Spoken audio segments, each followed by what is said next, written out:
Item ಯಾವುದೇ ಇರಲಿ try ಮಾಡಿ ಆಚಿ ಚಿಕನ್ ಮಸಾಲಾ. ಆಲ್ರೆಡಿ HAL ಏರ್ಪೋರ್ಟ್ಗೆ ಪ್ರಧಾನಿ ನರೇಂದ್ರ ಮೋದಿ ಅವರ ಆಗಮನ ಆಗಿದೆ. ಸಿಎಂ ಸಿದ್ದರಾಮಯ್ಯನವರು ಬಹಳ ಭವ್ಯವಾಗಿ ಅವರನ್ನ ಸ್ವಾಗತ ಮಾಡಿಕೊಂಡಿದ್ದಾರೆ. ಬಿಜೆಪಿ ನಾಯಕರು ಕೂಡ ಉಪಸ್ಥಿತರಿದ್ದರು. ಈಗ ನೇರವಾಗಿ ಪ್ರಧಾನಿ ನರೇಂದ್ರ ಮೋದಿ ಅವರು ಆದಿಚುಂಚನಗಿರಿ ಮಠದ ಕಡೆಗೆ ಕೆಲವೇ ಕ್ಷಣಗಳಲ್ಲಿ ತಲುಪಲಿದ್ದಾರೆ ಅನ್ನೋದ್ರ ಬಗ್ಗೆ ಡೀಟೇಲ್ಸ್ ಸಿಗ್ತಾ ಇದೆ. ಆದಿಚುಂಚನಗಿರಿ ಮಠಕ್ಕೆ ಕೆಲವೇ ಕ್ಷಣಗಳಲ್ಲಿ ಪ್ರಧಾನಿ ನರೇಂದ್ರ ಮೋದಿ ಬಾಲಗಂಗಾಧರನಾಥ ಸ್ವಾಮೀಜಿ ಇರೋ ಭೈರವೈಕ್ಯ ಮಂದಿರ ಲೋಕಾರ್ಪಣೆ ಕಾರ್ಯಕ್ರಮದಲ್ಲಿ ಭಾಗಿಯಾಗಲಿದ್ದಾರೆ. ಅವರ ಹಸ್ತಕ್ಷೇಪದಿಂದಲೇ ಲೋಕಾರ್ಪಣೆ ಕಾರ್ಯಕ್ರಮ ನೆರವೇರಲಿದೆ. ಹಾಗಾಗಿ ಸಿದ್ಧತೆ ಭದ್ರತೆ ಆಗಿದೆ. ಮಂದಿರ ಲೋಕಾರ್ಪಣೆಯ ಬಳಿಕ ಶ್ರೀ ಕಾಲ ಭೈರವೇಶ್ವರನಿಗೆ ವಿಶೇಷ ಪೂಜೆಯನ್ನು ಕೂಡ ಸಲ್ಲಿಸಲಿದ್ದಾರೆ. ಮೋದಿ ಆಗಮನದ ಹಿನ್ನೆಲೆ ಇವತ್ತು ಶ್ರೀ ಕ್ಷೇತ್ರಕ್ಕೆ ಭಕ್ತರ ಪ್ರವೇಶಕ್ಕೆ ನಿರ್ಬಂಧ ಇದೆ. ಪ್ರಧಾನಿ ನಿರ್ಗಮನದ ಬಳಿಕ ಭೈರವೈಕ್ಯ ಮಂದಿರ ವೀಕ್ಷಣೆಗೆ ಭಕ್ತಾದಿಗಳಿಗೆ ಅವಕಾಶ ಇದೆ. ಮೋದಿ ಅವರ ಸನ್ಮಾನಕ್ಕೆ ರೆಡಿಯಾಗಿದೆಯಂತೆ ಒಂದು ವಿಶೇಷ ಪೇಟ. ನಾಲ್ವಡಿ ಕೃಷ್ಣರಾಜ ಒಡೆಯರ್ ಅವರು ಧರಿಸ್ತಾ ಇದ್ದ ಮಾದರಿಯ ಪೇಟವನ್ನ ಸಿದ್ಧಗೊಳಿಸಲಾಗಿದೆ. ಬನಾರಸ್ ಸೀರೆ ಗೋಲ್ಡ್ ಎಲ್ಲ ಬಳಸಿ ಒಂದು ಪೇಟವನ್ನ ಸಿದ್ಧಗೊಳಿಸಿದ್ದಾರೆ. ಪ್ರಧಾನಿ ನರೇಂದ್ರ ಮೋದಿ ಅವರಿಗೆ ಕೊಡೋದಕ್ಕೆ ಅನ್ನೋದ್ರ ಡೀಟೇಲ್ಸ್ ಸದ್ಯ ಸಿಗ್ತಾ ಇದೆ.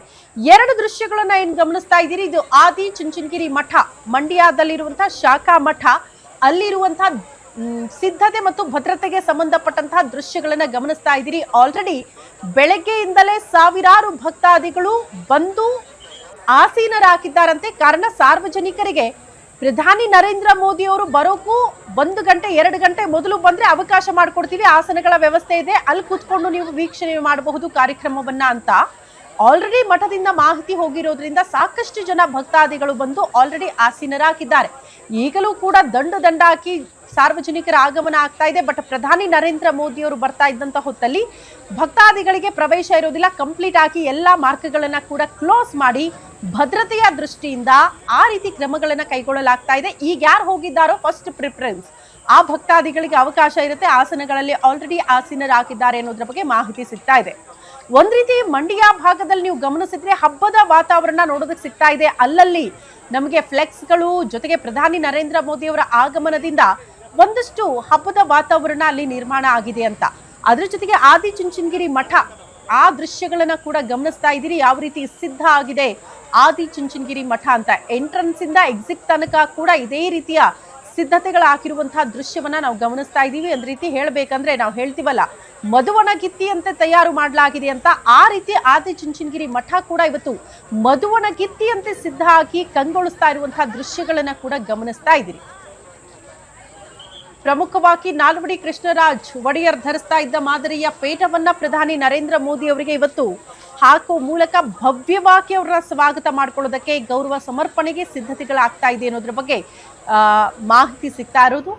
ಅದಾದ ಬಳಿಕ ಸ್ವತಃ ಪ್ರಧಾನಿ ನರೇಂದ್ರ ಮೋದಿ ಅವರೇ ಶ್ರೀ ಶ್ರೀ ಶ್ರೀ ಬಾಲಗಂಗಾಧರನಾಥ ಸ್ವಾಮೀಜಿಯವರ ಭೈರವೈಕ್ಯ ಮಂದಿರವನ್ನ ತಮ್ಮ ಹಸ್ತಗಳಿಂದ ಅದನ್ನ ಲೋಕಾರ್ಪಣೆ ಮಾಡ್ತಾರೆ. ಅದಕ್ಕೆ ಬೇಕಾಗಿರುವಂತಹ ಸಿದ್ಧತೆಗಳು ಕೂಡ ಆದಿಚುಂಚನಗಿರಿ ಮಠದಲ್ಲಿ ಆಗಿದೆ ಅನ್ನೋದ್ರ ಬಗ್ಗೆ ಡೀಟೇಲ್ಸ್ ಸದ್ಯ ಸಿಗ್ತಾ ಇದೆ. ನೀವು ಆದಿಚುಂಚನಗಿರಿ ಮಠದ ಎಂಟ್ರಿಯಿಂದ ಎಕ್ಸಿಟ್ ತನಕ ನೋಡಿದ್ರು ಕೂಡ ಹಲವಾರು ರೀತಿಯ ವಿಶೇಷತೆಗಳು ಇವತ್ತು ನೋಡೋದಕ್ಕೆ ಸಿಗ್ತಾ ಇದೆ. ಅದ್ರ ಜೊತೆಗೆ ಮಂದಿರದ ವಿಶೇಷತೆಗಳ ಬಗ್ಗೆ ಕೂಡ ಮುಂದಿನ ಹಂತದಲ್ಲಿ ಮಾತಾಡ್ತಾ ಹೋಗೋಣ. ಕಾರಣ ಮಂದಿರದ ವಿಶೇಷತೆಗಳು ಕೂಡ ಅಷ್ಟರ ಮಟ್ಟಿಗೆ ಇದೆ ಅಂತ. ಬಹಳ ಪರಿಶ್ರಮ, ಬಹಳ ವರ್ಷಗಳಿಂದ ನಿರ್ಮಾಣ ಆಗಿರುವಂತಹ ಭೈರವೈಕ್ಯ ಮಂದಿರ ಇವತ್ತು ಕೊನೆಗೂ ಲೋಕಾರ್ಪಣೆ ಆಗ್ತಾ ಇರುವಂತಹ ಕ್ಷಣ. ಸ್ವತಃ ಪ್ರಧಾನಿ ನರೇಂದ್ರ ಮೋದಿ ಅವರು ಬರೋ ಮೂಲಕ ಅದನ್ನ ಲೋಕಾರ್ಪಣೆಗೊಳಿಸಲಿದ್ದಾರೆ ಅನ್ನೋದು ಮತ್ತೊಂದು ವಿಶೇಷ ಸಂಗತಿ.